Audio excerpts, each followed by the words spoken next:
Os colaboradores e amigos do Ministério Jimmy Swaggart convidam você a se unir conosco nesta hora de culto e louvor, quando Jimmy Swaggart vai proclamar com ousadia a mensagem do poder de Jesus para mudar vidas. Sometimes gently sing. Obrigado, senhores. Os que trouxeram a Bíblia, abram comigo agora no livro de Apocalipse. No livro de Apocalipse, eu vou ler no capítulo 3,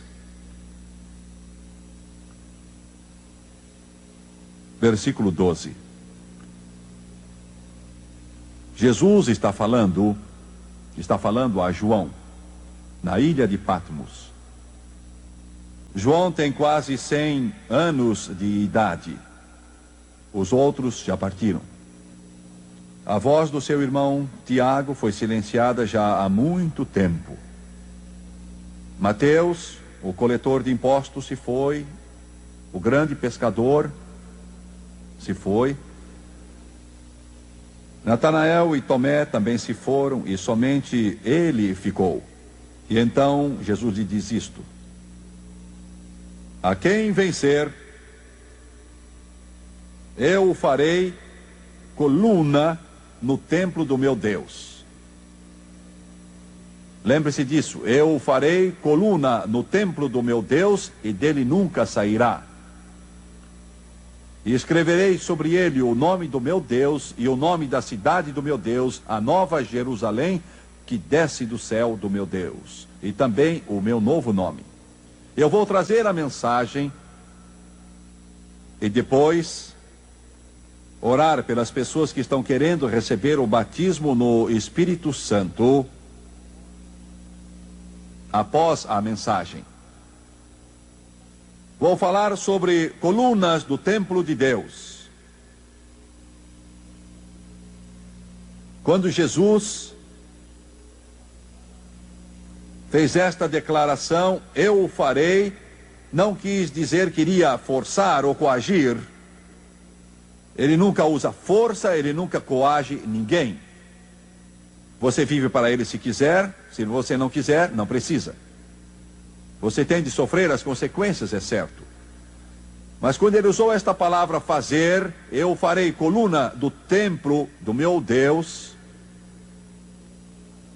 ele queria dizer, eu moldarei, eu formarei, eu esculpirei, como o oleiro dá forma ao vaso em suas mãos.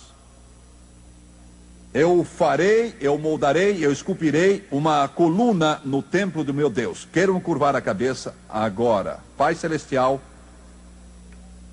eu te peço ao pregar nesta hora que me ajudes a dizer exatamente o que tu desejas que eu diga. E eu me coloco em tuas mãos.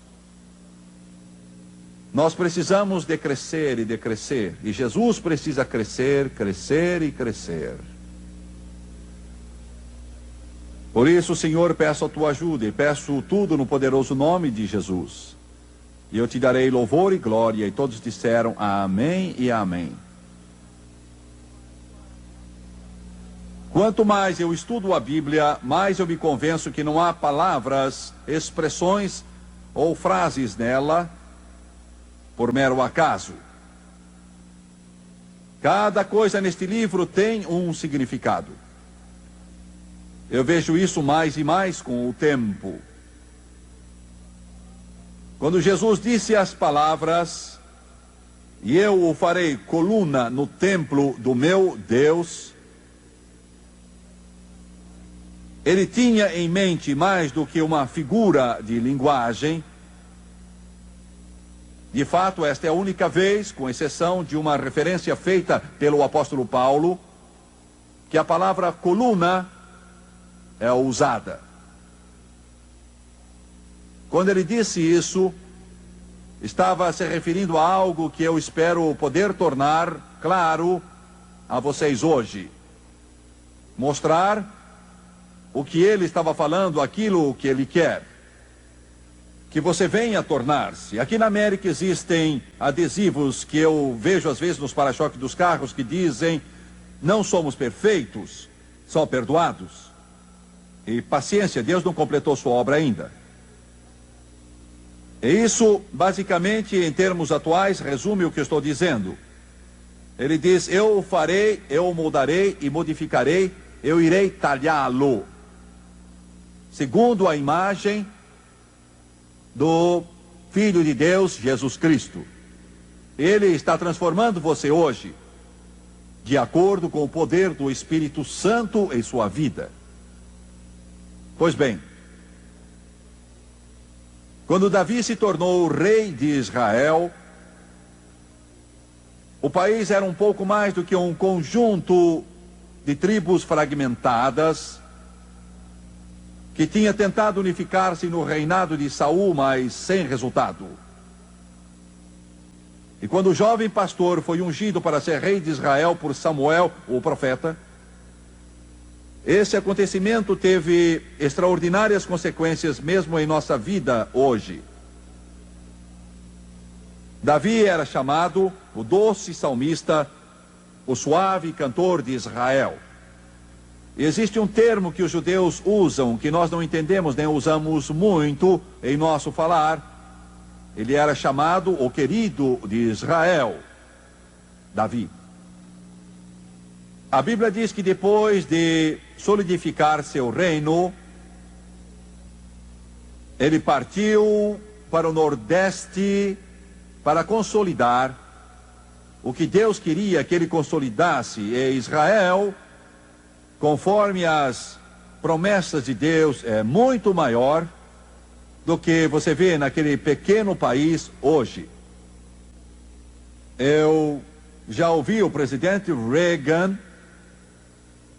mencionar o plano que ele sente que tem de criar uma pátria para os palestinos, e nós sabemos que todos são amados por Deus, todos, mas o lado ocidental que está em discussão, eu respeito muito a opinião do nosso estimado presidente, mas este é um plano que vai falhar, não vai ser realizado, porque o lado ocidental pertence a Israel. Há ali muito de Moisés e Jacó, muito deste livro naquela área. Davi foi para o Nordeste, para as margens do rio Eufrates, para a terra de Zobá, que era governada por um rei pagão chamado Hadadezer. É uma coisa curiosa, eu estava viajando há pouco, ao longo da divisa do norte de Israel, estávamos voltando de Beirute, bem no meio do último verão, e no meio de bombas explodindo e canhões enterrados, armas antitanques, veículos levando armas.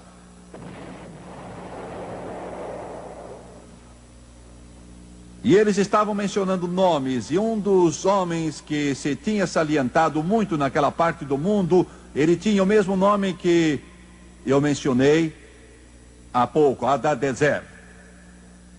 E esse nome Hadadezer não era realmente o nome de sua mãe que lhe deu quando nasceu. O nome Hadadezer era um título como faraó ou César. E significava meu ajudador. E quando se vai procurar a raiz desse nome, antigo e arcaico, quer dizer meu demônio ajudador. Alguns desses reis pagãos eram tremendamente ricos. E Davi foi até lá e invadiu esse país de Zobá, nas margens do Eufrates. Satanás permite, se isso servir ao propósito dele, é estranho que você prospere nas finanças às vezes, para enlaçá-lo na sua teia de engano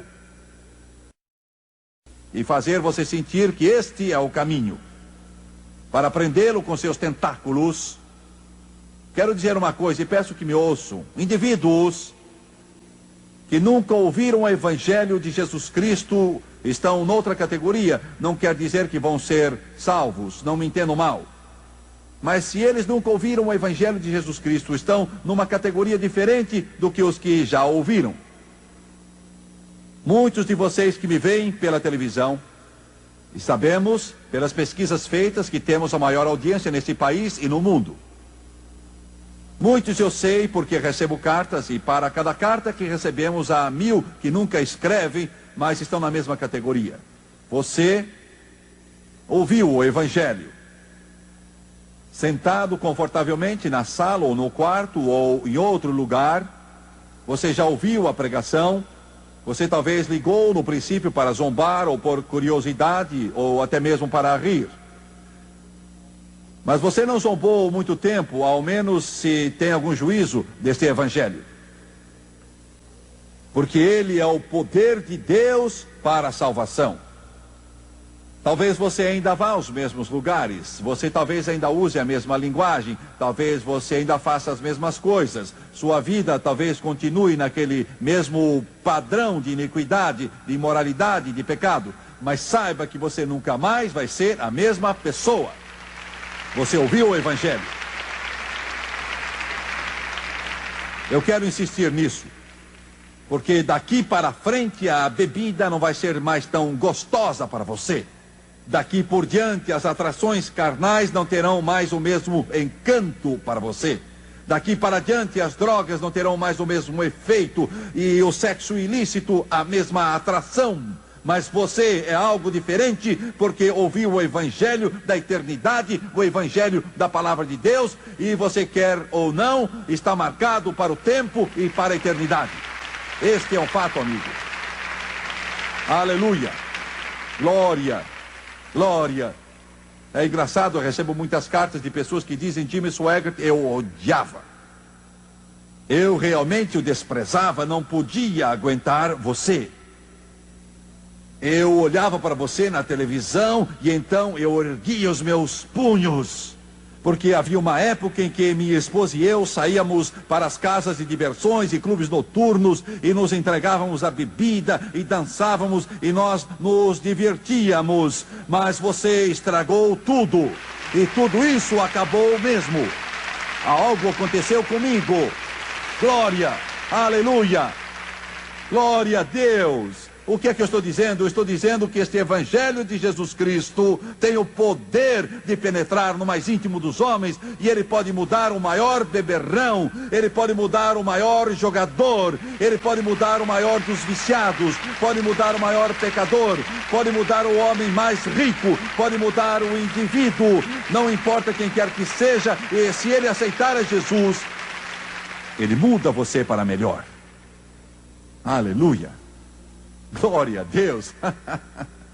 Glória.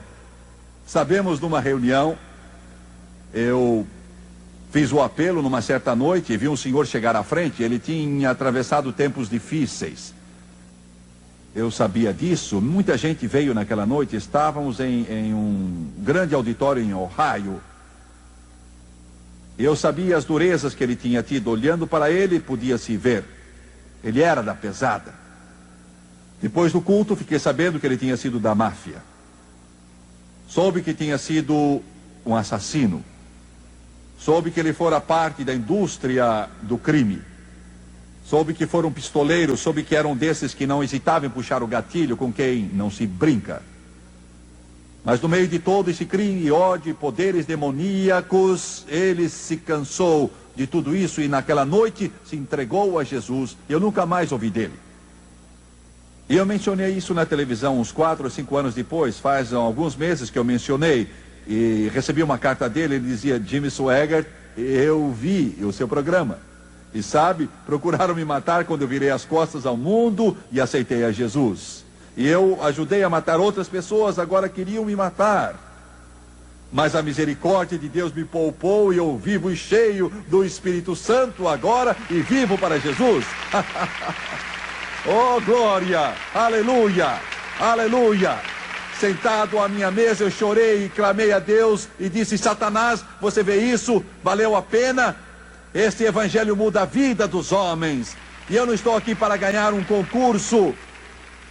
Eu não estou aqui para brincar de religião, nem estou aqui para receber uma honraria. Estou aqui com uma espada. Eu não vim aqui com um pequeno canivete para descascar laranjas. Eu vim aqui para mexer com o seu coração. Eu vim aqui para mexer com a sua alma. Vim aqui para perturbar você. Vim aqui para tocá-lo. Vim aqui para derrubá-lo se for preciso. Para você ver que o pecado vai matá-lo e Jesus Cristo quer salvá-lo e só Ele pode salvar você.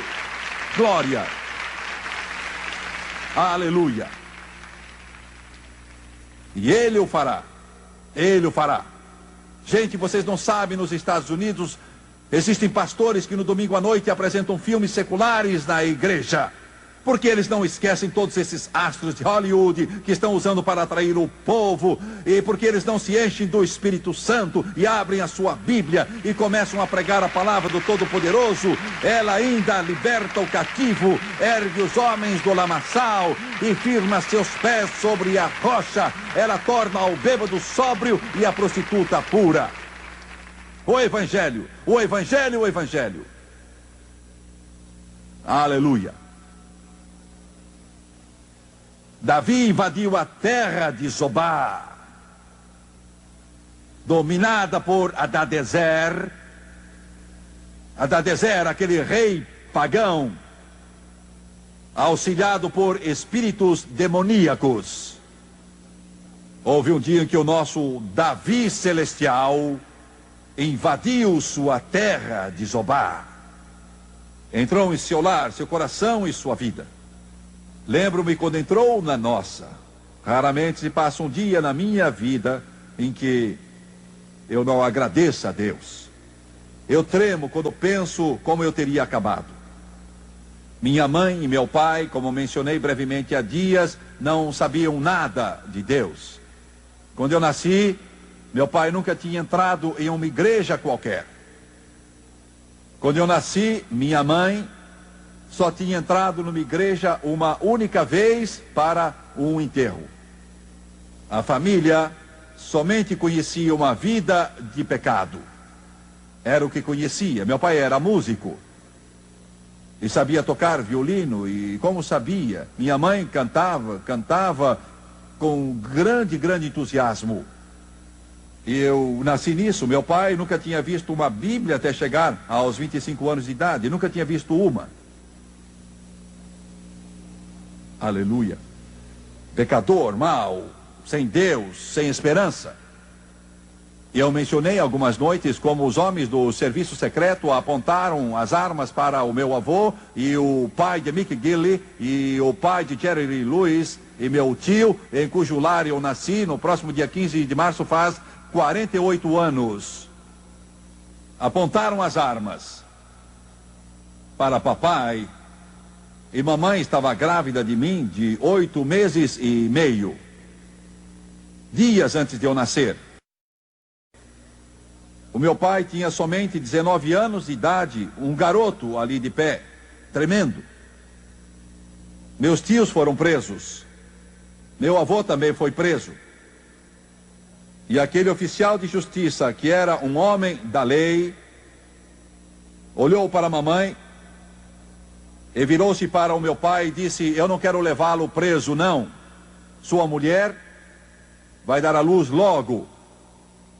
Eu vou virar as costas por alguns segundos. Se você não desaparecer, eu vou prendê-lo. Meu pai não precisou daqueles segundos, saiu como uma flecha, sumiu.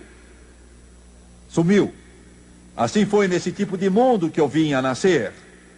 Um mundo de violência, um mundo de álcool, um mundo de jogatina, um mundo de brigas, um mundo de farras. Mas graças a Deus, nosso Davi celestial, aleluia, oh glória, invadiu a terra de Zobá naquele dia e mudou nossa vida. abri uma vereda de glória no coração de meu pai. Aquele coração foi mudado pelo poder de Deus. Este evangelho pode mudar você. E nada vale um evangelho que não possa mudar a sua vida. Você pode unir-se a uma igreja, apertar a mão de todos os pastores, seguir a melhor religião, mas enquanto não mudar, você não tem aquilo de que este livro fala. Isso mesmo. Glória, isso mesmo. Isso mesmo. Mudar. Hadadezer.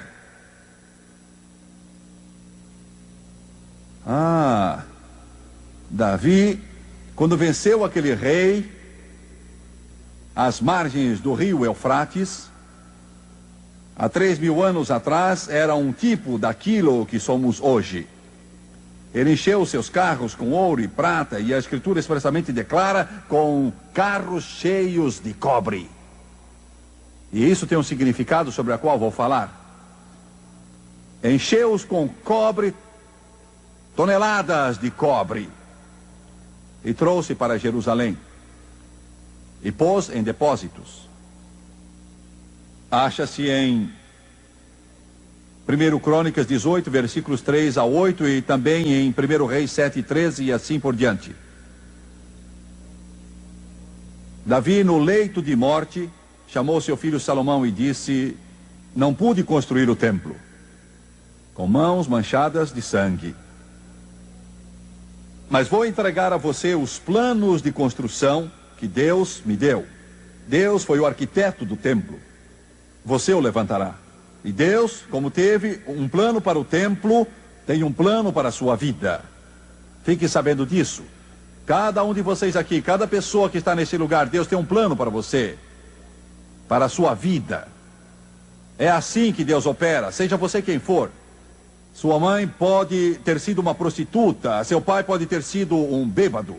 Você pode estar sentado neste auditório dizendo: eu já nasci com tudo contra mim, eu nunca tive uma chance na vida. Mas se você, jovem, estiver disposto a se associar com Jesus Cristo e dar a Deus uma chance na vida, Ele pode fazer algo por você. Ele tem um plano, Ele tem um projeto e um traçado espiritual para toda a sua vida.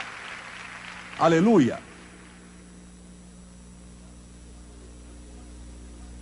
Davi disse: você vai construí-lo. Eu não posso fazê-lo, gostaria de fazê-lo, mas não posso. Mas você constrói. Vamos abrir agora no capítulo 7 do 1 Reis. 1 Reis, capítulo 7. Capítulo 7 de 1 Reis. Diz que depois que Salomão se tornou rei, ele mandou trazer a Hirão de Tiro. Eu estive em Tiro há dias. Hirão não era o rei. Houve um rei de Tiro que se chamava Hirão, mas esse não era ele. Era somente alguém chamado Hirão. A Bíblia diz que é o filho da viúva. Ele era um tipo do Espírito Santo. Era este filho da viúva da tribo de Naftali, e fora seu pai um homem de Tiro, trabalhador de cobre. Cobre é o tipo da humanidade. Você pode dar brilho e pode polir, mas se não o mantiver brilhando, ele se estraga e mancha. E ele era cheio de sabedoria, de entendimento e de ciência para trabalhar em cobre. O Espírito Santo está repleto de sabedoria para operar em você e em mim. E este veio ao rei Salomão e fez toda a sua obra, porque formou 2 colunas de cobre, juntando aquele cobre todo. Fez 2 colunas de cobre de 18 côvados cada uma, e um fio de 12 côvados cercava cada uma das colunas. Pois bem, desejo agora explicar o que representa. Ele trouxe o trabalhador em cobre, muito habilidoso e muito talentoso. Convidou-o para trabalhar com o cobre. E então esse Hirão foi para aquele grande armazém ou depósito onde se guardava o cobre, os candelabros, as maçanetas, os ardonos de porta, todo aquele cobre que Davi tinha trazido consigo de Zobá, e guardado ali em Jerusalém. Agora quero que vejam uma coisa. Falando no sentido figurado, você pode imaginar aquilo que a maçaneta batista disse ao candelabro metodista? E aqueles adornos episcopais? Vamos lá, não fique aí infeliz. Alguns de vocês estão querendo pedir a oferta de volta. Esperem.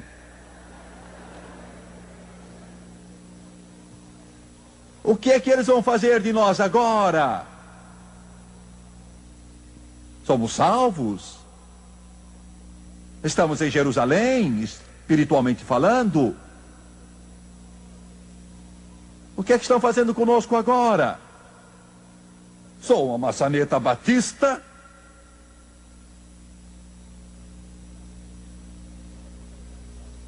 Sabe, é interessante. Toda vez que falo o nome de uma igreja, seja ela qual for, católica, Assembleia de Deus, batista, metodista, episcopal, recebo algumas cartas zangadas.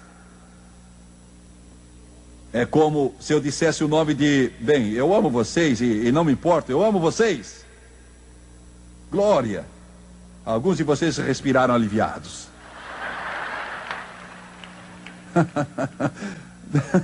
Não quero que vocês saiam porque eu vou mexer com vocês. Como Irão mexia com o cobre. O que estão fazendo a nós?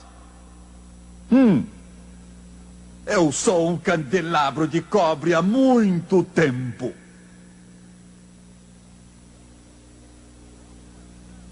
E Irão vai tirando.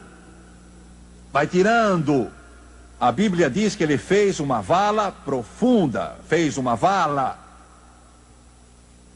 E é o que precisa acontecer com você como crente. Ser salvo é só o princípio. Apanhar o peixe é uma coisa. Limpá-lo é outra coisa.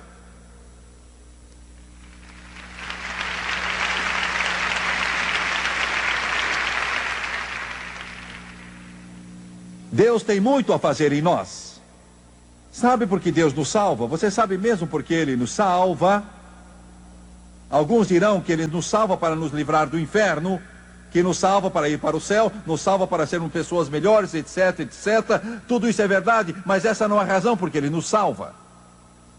Ele nos salva, diz Paulo à igreja de Éfeso, para que nos tornemos uma habitação de Deus através do Espírito.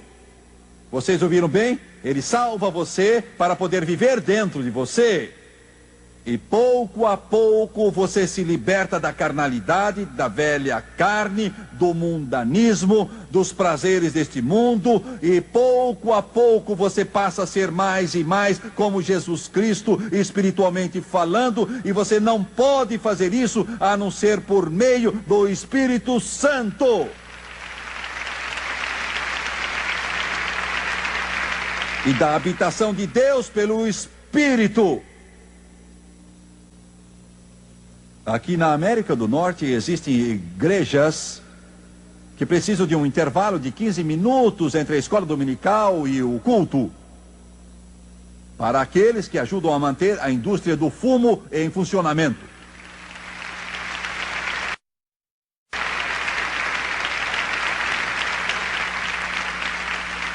Estou certo? Estou certo? A parte externa de muitas dessas igrejas parece mais um clube noturno ou um inferninho do que qualquer uma outra coisa. É uma vergonha. É uma tristeza. Sabem por quê? Você ainda está no mundo. Só o Espírito Santo pode fazer o que deve ser. E ele tem dificuldade com você.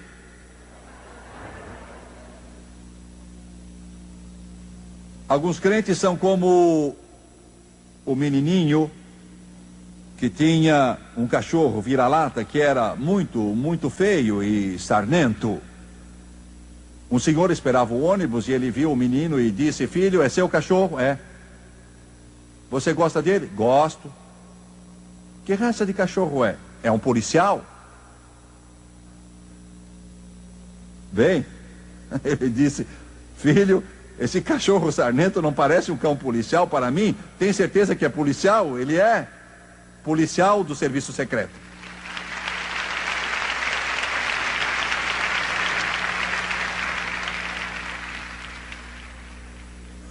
Nós temos muitos crentes que estão no serviço secreto.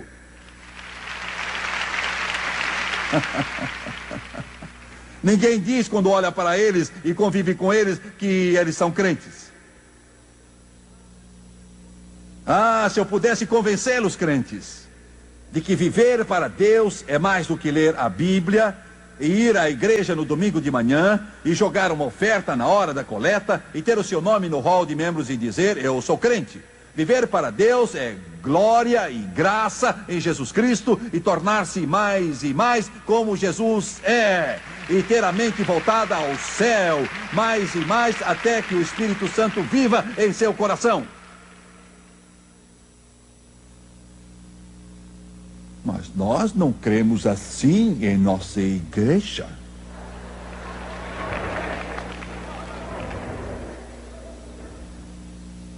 Bem, eu soube de um cavalo que morreu de sede com água até o pescoço porque ele não cria em água.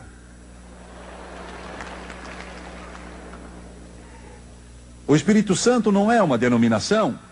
O Espírito Santo não pertence à Assembleia de Deus, nem aos batistas, nem pertence à Igreja de Deus, ou pertence aos metodistas, ou pertence à Igreja Católica, ou pertence ao Evangelho Quadrangular, ou aos pentecostais, ou aos luteranos, ou episcopais. Ele é Deus e não vai por rótulos denominacionais. Ele quer encher o seu coração, quer encher a sua vida, encher a sua alma. Ele é o Espírito Santo com vida.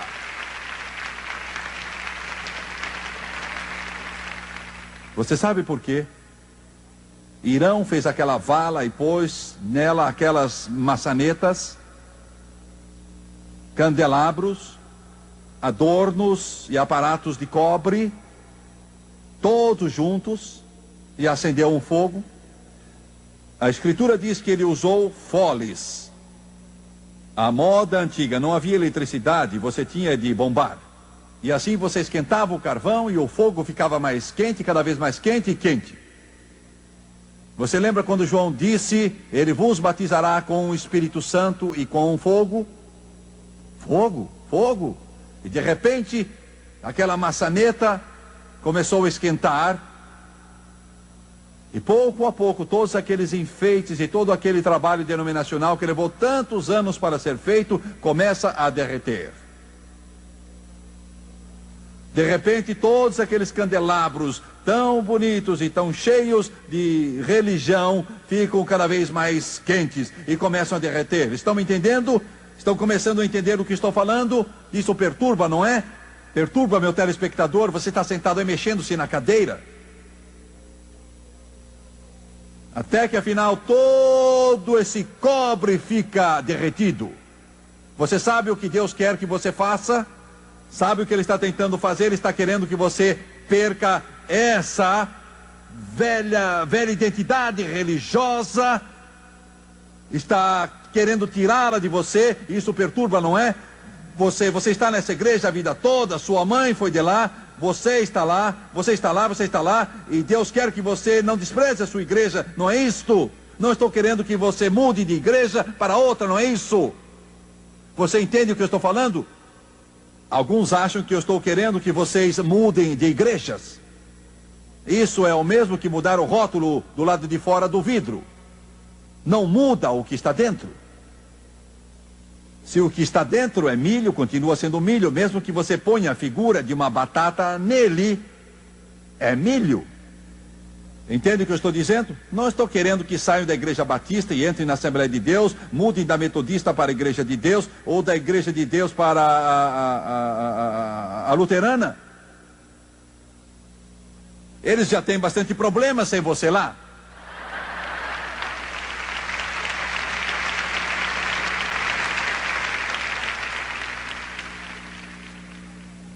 Quero deixar claro uma coisa, quero que entenda. Alguém diz, você está querendo dividir a igreja. Não quero dividir.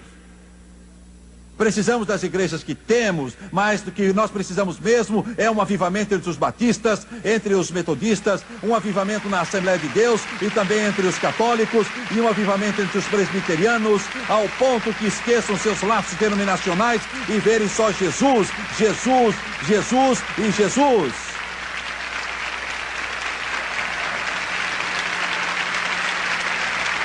Entenderam-me?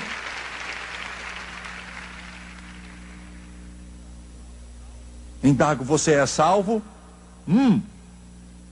Sou batista.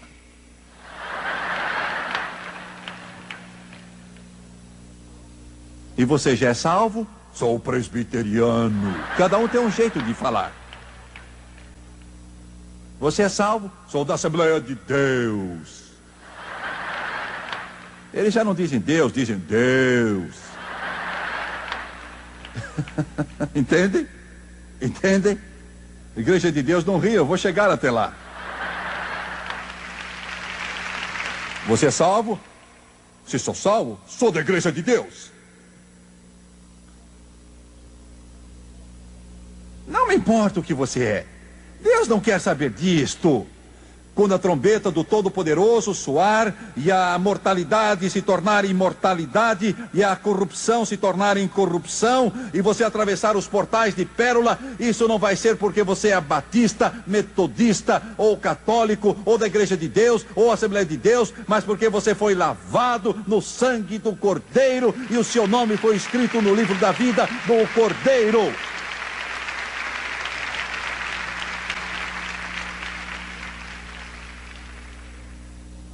É tempo de se tornar como Jesus. Então, quando eu ou alguém, outro perguntar, você é salvo, não vai ser um.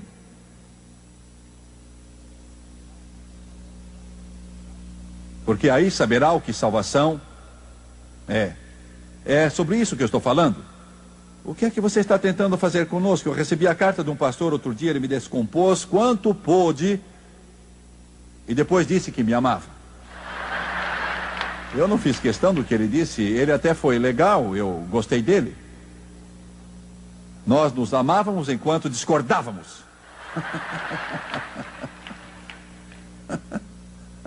Aleluia. Glória ao Senhor. Não quero que vocês mudem de igreja. Estou tentando pôr algo em seu coração. Todos aqueles candelabros e adornos e maçanetas derreteram e se juntaram. Graças a Deus. Você tem de morrer para o mundo. Isso era a vala. E Jesus vai refazê-lo à sua imagem. Quando irão, o hábil especialista em cobre, filho da viúva, mostrando humildade, o tipo do Espírito Santo. Quando ele abriu, tirou a tampa de cima da vala, e os obreiros olharam, era uma coluna. O molde foi feito. 2 realmente. 2 deles. Eu não vou tentar dizer quais eram os nomes deles e tudo mais. Eles trouxeram, com cuidado, eram enormes. Iriam ser postas na frente do templo. 2 delas, feitas de cobre. Por que não de ouro? Tinham bastante ouro. Havia uma razão para isso. Eu vou dizer daqui a pouco. Pegaram as 2 colunas, com cuidado no local do templo, porque não podiam fazer barulho. Devagar, com ferramenta própria, levantaram. E ficaram ali. Na parte de cima, havia capitéis, de fato, grandes bordas, podemos chamá-las, como se põe no alto de um pórtico. Havia 3 emblemas nelas, cadeias, mostrando que somos unidos a Jesus Cristo. Com romãs gravadas nelas, frutos do Espírito Santo em nossa vida. Lírios, pureza. Pureza. Glória a Deus. Pois bem, eles nos dizem que as colunas ficavam lá. E quando os viajantes chegavam a Jerusalém, muitas vezes eles acampavam fora da cidade, porque o tempo dava para o leste. Eles acampavam fora da cidade, perto do Monte das Oliveiras. E no dia seguinte, depois de nascer do sol, eles se levantavam, viajantes de toda parte do mundo, mercadores. e outros. Eles ficavam vigiando o sol surgir pelos lados do Monte das Oliveiras. E os raios do sol batiam naquelas colunas de cobre polido. E dizem que era uma das cenas mais lindas que alguém possa imaginar. E quando o sol se levantava e batia com intensidade nas colunas, eram como 1000 sóis explodindo. Ouça, amigo. Nós não somos o centro, nem a fonte da luz. A luz vem do sol da justiça. E Ele quer que ela bata em nós e reflita para o mundo em trevas. Você vê isso? Está vendo? Refletir é o que Ele queria nos mostrar. É disso que Jesus está falando. Eu farei colunas do templo do meu Deus. E mais uma coisa antes de terminar. Se você ficasse de longe e olhasse essas colunas, 2 delas enormes, salientes, na frente do templo,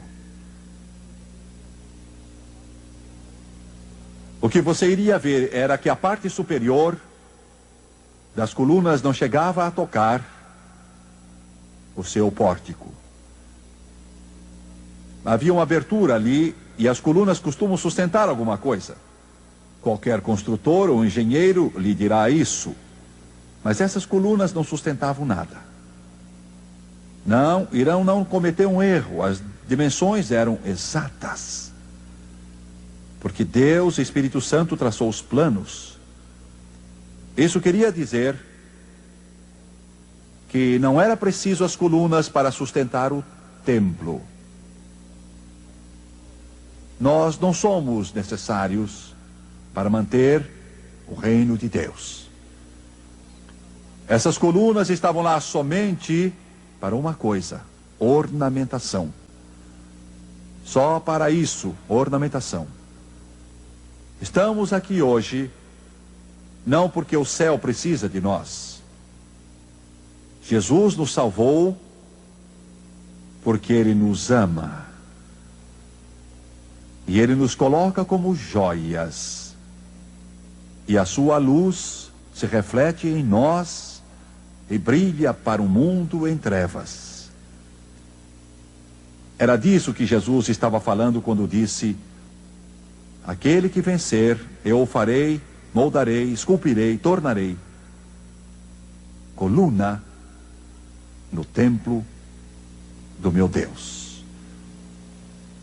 Curvem a cabeça, por favor.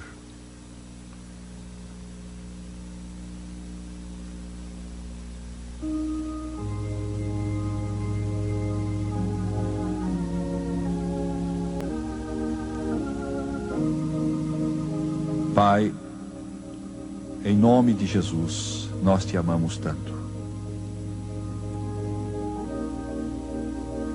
Senhor, eu te peço hoje que haja uma fome tão grande no coração de cada pessoa aqui, de modo que não fique satisfeita até que se torne coluna no templo de Deus.